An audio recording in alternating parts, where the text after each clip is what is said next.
According to the out-of-Africa theory, modern humans replaced Neanderthals completely. There was no mixing of genes. There could be no hybrid children. This seems to me to be just a juvenile burial. It doesn't seem to me that there is any convincing evidence in there to regard it as being in any way a mixture or admixture with Neanderthals. I think this has simply been wrongly interpreted. A champion of the out-of-Africa theory, Ian Tattersall wrote a scathing commentary rejecting the claims of hybridization. I have no idea what a Neanderthal modern hybrid would look like. But there's nothing that's convincingly in that role that's been discovered so far. I've been doing this for 35 years now. I've seen a lot of bones. And when you find something that's not what you'd expect, then it becomes interesting. Then you have a problem. Then you have a problem to solve. But if you always find just what you'd expect, hey, go have a cup of coffee. Why bother? Trinkhaus and his collaborator João Zilhau went looking for more proof of hybridization. Their search took them to Peștera Coasi in Romania. Not much space in here. Okay. Despite having to dive each day to access the excavation site, Zilhau uncovered a mass of cave bear bones. There you go. In one piece. That looks like human over there, under that long bone. See?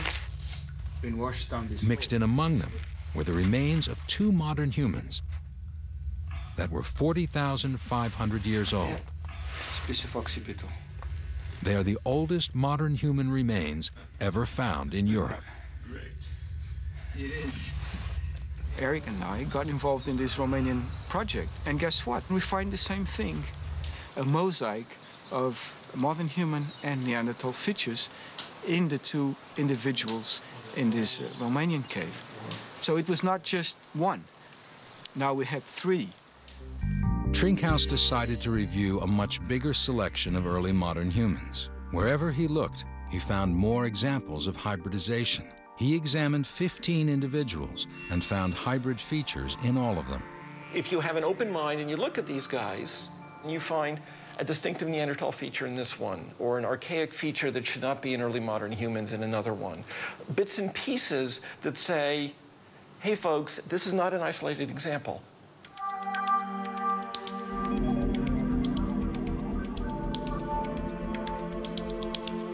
Further evidence of hybridization has shown up in northern Croatia, among the Neanderthals who lived at Vinja Cave. Their bones are similar to those of Neanderthals who lived in the same region 100,000 years earlier, at the nearby site of Crapina. But there are some subtle differences.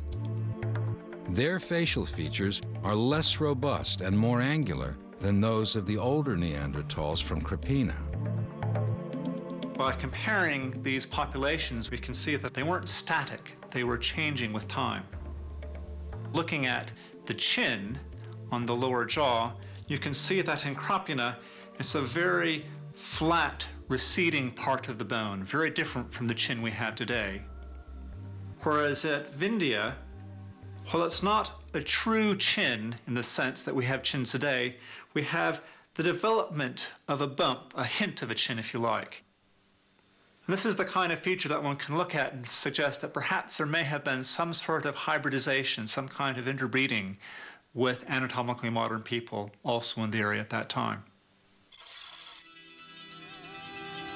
This is a very different take on human history. When modern humans spread out of Africa into Europe and encountered Neanderthals, the result was not annihilation, but assimilation. The blending of two populations into one. Where the out-of-Africa theory stressed competition, the assimilation theory suggests that two types of humans would have found ways to coexist. The first thing to bear in mind is that Neanderthals did not know they were Neanderthals, and modern humans did not know they were modern humans.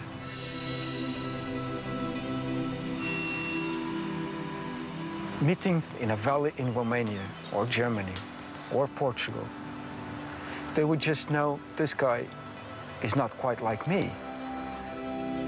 No. Can I make alliances with these people? Should I fight them? Or should I try to get in good terms with them? And I would expect a certain level of interbreeding was inevitable. Did it really happen? Could two different human species mate and produce viable hybrid children? If so, how common would it have been? What are the rules for mating across the species barrier?